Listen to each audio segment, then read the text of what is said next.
जीवन में सफलता का रहस्य। अपने जीवन में सबसे बड़ी और मूल्यवान बात जो मैंने सीखी है वह है साध्य से अधिक साधना की ओर ध्यान देना। हम लोगों में सबसे बड़ा दोष यही है कि हम लोग लक्ष्य की ओर ही ध्यान देते हैं और साधना की कार्यप्रणाली की ब्योरों की बातों को भूल जाते हैं।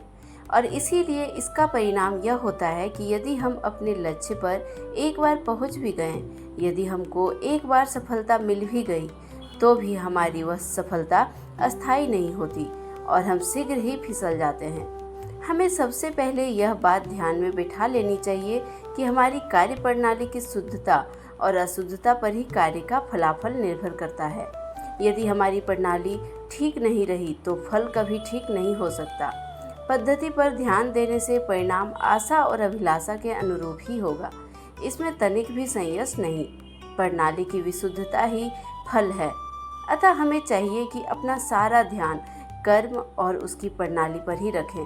उसकी पूर्ति के प्रलोभन में तनिक भी ना फंसें। गीता का भी यही उपदेश है कि हमें निरंतर अपने कर्म में लगा रहना चाहिए। फल की स्पृहा करना, उसके पीछे अंधा होना पतन की जड़ है। इसलिए गीता का कथन है कि सब कर्मों को करते हुए भी उनसे अनासक्त रहें। आसक्ति होना ही बुरा है। संसार में हम कर्म करने के लिए ही आते हैं। कर्म के लिए हमारे स्पृहा जो लोभ होता है वह हमारा सत्यानाश कर देता है। हम नित्य देखते हैं कि मधुमक्खिका फूलों का रस चूसने के लिए आती है, किंतु चलते समय उन फूलों के रस में उनके पर फंस जाते हैं और वह विवश हो जाती हैं।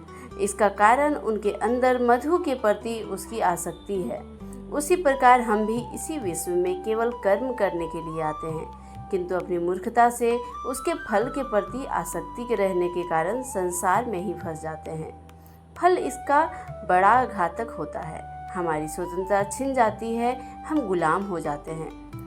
प्रकृति से हम सब चीज़ें प्राप्त करना चाहते हैं, किंतु अंत में हमसे सभी चीज़ें छीन लेती हैं और हमको ठुकरा देती हैं। अखंड ज्योति, जुलाई 1950।